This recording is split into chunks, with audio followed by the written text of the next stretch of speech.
안녕하십니까. 오늘은 자녀를 대하는 부모의 네 가지 유형에 대해서 함께 이야기를 해보고자 합니다. 어, 보통 이 이야기를 하기 전에 먼저 우리가 애착 이론이라고 하는 것이 있습니다. 이제 존 볼비의 그 애착 이론에 대해서 우리가 좀 안다면은 사실 이 내용이 조금 더 이해가 될 것입니다. 그렇지만은 그것을 우리가 모르더라도 기본적으로 우리 부모된 입장에서 또는 우리가 이제 그 학생들을 대하고 자녀들을 대하는 또는 이제 우리가 원예 심리치료나 원예 치료 상황에서 이렇게 대상자들을 대하는 데 있어서 이런 어린 아이나 아니면 청소년들을 대할 때에 이 아이들의 부모님들이 이 아이에게 어떠한 그 유형이겠구나 하는 것들을 이해하기 좋은 그러한 내용이라서 여러분들에게 또 말씀을 드립니다. 자녀를 대하는 부모의 유형에 특히 이제 네 가지 중에서 첫 번째는 이 감정에 대한 부분에 있어서 축소 전환형입니다. 이건 뭐냐면은 아이의 그 부정적인 감정이 굉장히 불편해서 이 감정을 공감하지 않고 또는 다른 감정으로 얼른 전환시키는 그러한 유형이 바로 이 축소 전환형입니다. 이 축소 전환형은 이 예를 든다면은 하기 싫은 것들을 하게 만들어요. 그러고 나서는 그거를 또 다른 감정으로 대체시키기 위한 어떠한 제안을 하게 되는 거죠. 이거 연습 다 하면은 그 다음에 게임할 수 있도록 해줄 테니까 해보자. 이런 식으로 해서 아이의 어떤 내면에 있는 어떤 그 싫은 감정, 이걸 하기 싫은 그런 태도에 대해서 전환시키려고 하는 거죠. 또는 이제 아우 뭐 화내니까 너무 예쁜 것 같은데 하면서 이 아이가 가지고 있는 표출해야 될, 표현해야 될 감정을 억지로 어떤 다른 감정으로 전환시키려고 하는 그러한 태도를 이야기하는 거죠. 두 번째로는 이 억압형이에요. 이 억압형은 이 축소 전환형과는 좀 비슷한데 좀 더 훨씬 부정적으로 이걸 대한다는 거예요. 예를 들어서 아이의 감정을 뭐 비난하거나 좀 꾸짖는 거죠. 그리고 이 부정적인 감정에 대해서 막 어떤 벌을 주거나 훈육하는 태도를 취하는 그러한 모습도 바로 이와 동일한 것으로 우리가 생각할 수가 있습니다. 부정적 감정이 좀 어떤 나쁜 성격에서 그런 기인했다라고 하는 그런 잘못된 믿음을 가지고 있다는 거죠. 음, 뭐 그래서 이런 유형의 부모님들은 어떤 표현들 할 때 왜 이렇게 울어? 네 엄마는 죽었어? 하면서 어떤 상황에 대해서 막 이거를 이 억압시키려고 하는 이 강한 어떤 그런 표현이나 태도 이런 것들을 수시로 남발하는 경우들이 많이 있다고 하는 것이죠. 이렇게 되면 아이는 자기가 그 정말 표현하고 싶은 어떤 그런 감정들을 특히 이제 그 긍정적 감정에 대한 표현도 있지만은 사실은 부정적 감정에 대한 표현들도 이게 표현돼야 되거든요. 그런데 이런 표현들을 자꾸 억누르게 됩니다. 그러다 보니까 자기도 모르게 낮은 자존감이나 또는 이로 인한 어떤 우울증이 발생이 되는 어, 그런 경우들을 우리가 많이 볼 수가 있습니다. 세 번째로는 방임형이에요. 우리는 때로는 이제 중립적이다, 부모가 굉장히 중립적이다라고 하는 것에 대해서 그런 태도가 좀 더 낫지 않을까, 아이가 스스로 뭔가 그러면 탐색할 수 있지 않을까 생각합니다. 그렇지만 그렇지가 않아요.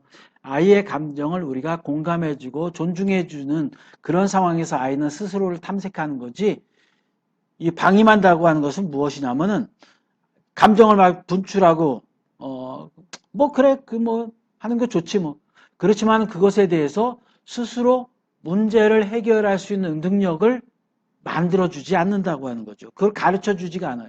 그러니까 아이는 이 행동이 잘못된 행동인지 잘한 행동인지를 구별하지 못한다고 하는 것입니다. 실제로 제가 상담한 사례 중에서도 보면은 이 부모님이 다 이 방임형적인 그러한 태도를 취하고 있어요. 또 엄마는 굉장히 아이를 잘 공감하고 있다라고 생각을 해요. 또 아이도 우리 엄마는 저를 굉장히 많이 공감해 주고 있어요 라고 말을 합니다. 그런데 자세히 그 내용을 이렇게 탐색하다 보면은 이 엄마 입장에서 또 부모 입장에서 이 아이를 존중해서 공감해주는 그런 모습보다는 아이를 어떻게 조절하지 못해서 그대로 방치하는 듯한, 그래서 겉으로 보기에는 마치 공감해 주는 것 같지만은 실상은 아이를 어떻게 하지 못하는, 그러니까 아이가 어떤 감정적인 표출이 자기 멋대로 해요. 그러다 보니까 학교에서 자꾸 문제를 일으킵니다. 정서적인 어떤 문제를 일으켜요. 그래서 폭력의 문제도 생기고 또는 다른 아이들과 어떤 그런 이 언어 폭력에 대한 문제도 생기고 이런 것들이 자꾸 발생이 되는데도 불구하고 부모님이 그것을 어떻게 조치를 하지 못해요. 케어하지를 못해요. 왜? 부모님이 그러한 부분에 있어서 스스로 자기 감정을 컨트롤할 수 있는, 조절할 수 있는 능력을 가지지 못하고 때로는 억눌려 있다든가 아니면 자기 자신도 그것에 대한 방치로 인하여서 많은 어려움을 겪었다든가 이런 일들이 반복되고 있었던 거죠. 그렇기 때문에 아이에게 이 문제를 해결할 수 있는 그런 능력 자체를 키워줄 수 있는, 가르쳐 줄 수 있는 능력이 이미 상실되어 있는 것입니다. 그래서 이런 아이들은 강한 감정을 가질 때에 아무렇게나 행동해도 된다고 스스로 생각하게 되고 스스로 감정을 조절하지 못하기 때문에 항상 부모는 이런 아이들을 상담해서 대하다 보면 굉장히 자기중심적이에요. 그리고 다른 사람들의 기분을 잘 파악하지 못하고 자기 나름대로의 기분으로만 생각하고 행동하고 그러다 보니까 관계에 있어서도 어떤 일방적인 관계든지 아니면은 그 관계가 좋은 관계를 맺는 것에 대해서 익숙하지 못한 그러한 모습을 보이는 경우들을 많이 볼 수가 있습니다.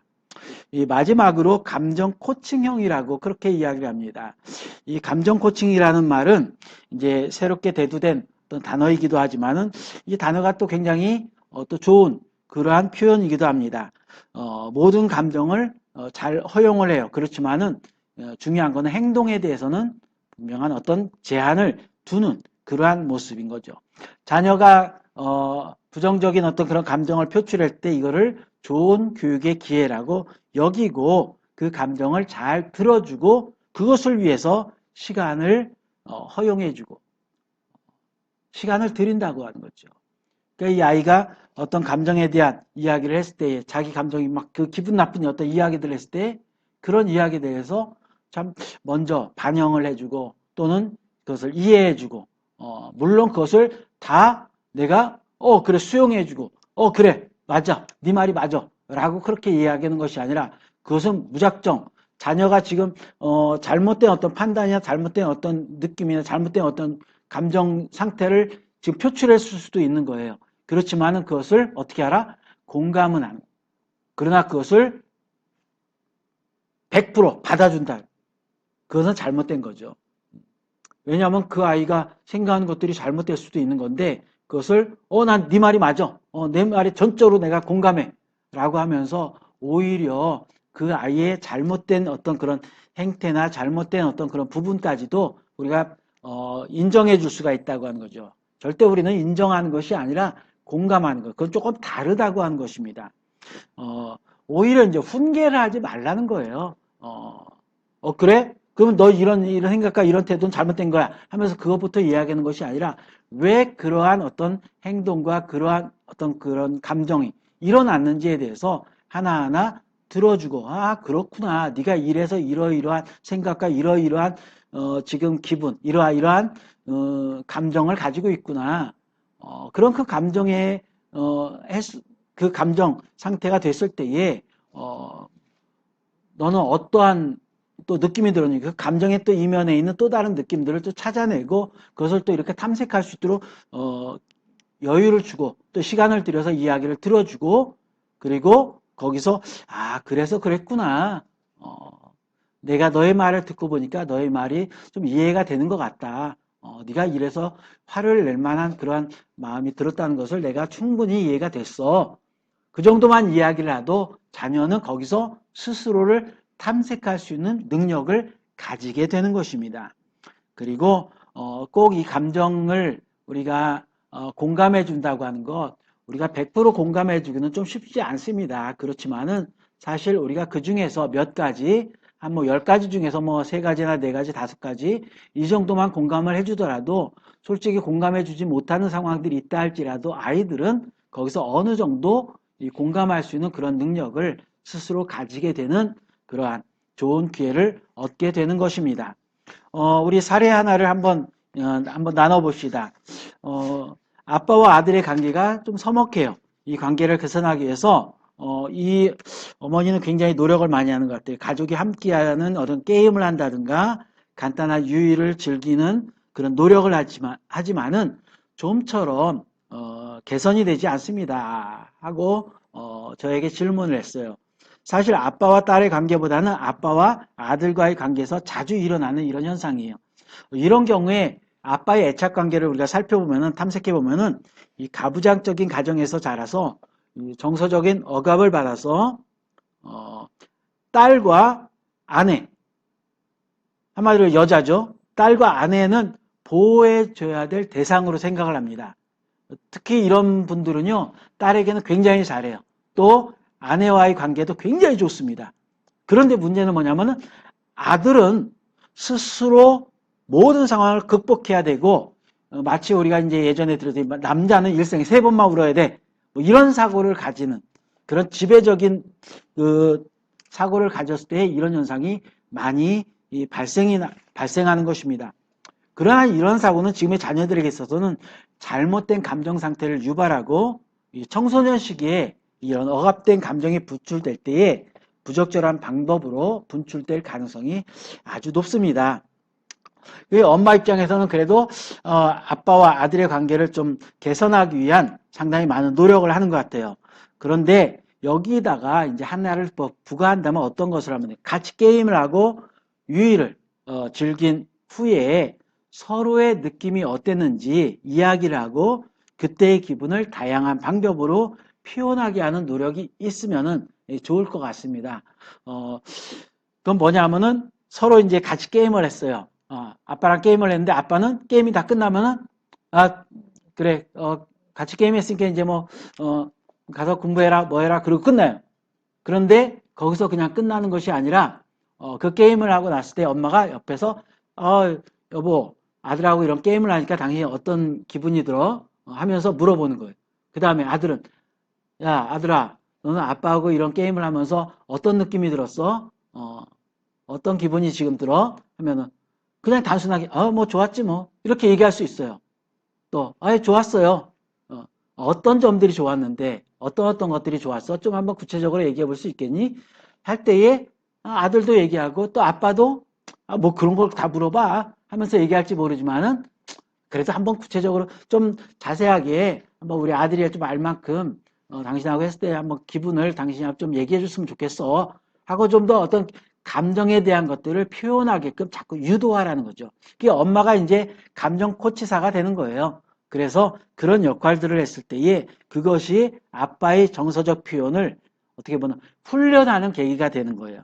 그리고 그동안에 억눌려졌던 정서적 표현들을 아들에게도 나타낼 수 있게 하기 위한 좋은 계기가 되는 것입니다. 이런 과정을 통해서 이 아들과의 관계가 개선이 되고 이 아빠도 그동안 억눌려졌던 그리고 아들은 이래야 돼 라고 생각했던 것들을 좀 더 감정적으로 정서적으로 표현할 수 있는 좋은 훈련의 기회를 가지게 되고 그리고 그 훈련의 기회는 결국은 누구에게도 아들에게도 아빠가 나에게 이런 마음이 있었구나 이런 생각이 있었구나 아빠를 나를 사랑한다는 것이 바로 이런 것이구나 하는 것들을 좀 더 경험할 수 있는 좋은 기회가 되는 것입니다. 자 오늘은 여기까지입니다. 사실 우리가 여러 가지 사례를 통해서 더 이야기하고 싶지만은 짧은 시간들을 통해서 이야기하게 돼서 좀 아쉽지만은 그래도 계속되는 과정을 통해서 여러분들에게 여러 가지 다양한 사례 특별히 다음부터는 우리 청소년을 제가 직접 상담했던 또 원예 심리 상담을 통해서 상담했던 사례들 여러 사례들을 가지고서 우리가 우리 청소년들을 또는 아동들을 어떤 방식으로 대할 것인지 또 그들의 감정을 어떻게 이끌어내고 그 감정의 상황들을 통해서 우리가 좀 더 좋은 효과, 이 상담의 효과를 누릴 것인지를 함께 이야기하는 좋은 계기가 될 것이라고 생각을 합니다. 오늘 함께 시청해 주셔서 감사하고 또 좋아요, 구독을 통해서 많은 분들이 또 우리 원예 심리 상담이나 원예 치료를 통해서뿐만 아니라 기본적으로 우리가 이 감정의 문제를 이 상담의 과정을 통해서 또는 원예 활동들을 통해서 어떻게 풀어갈지를 하나하나 나누는 그러한 좋은 시간이 되기를 바랍니다. 이것으로 이 시간을 마치겠습니다. 감사합니다.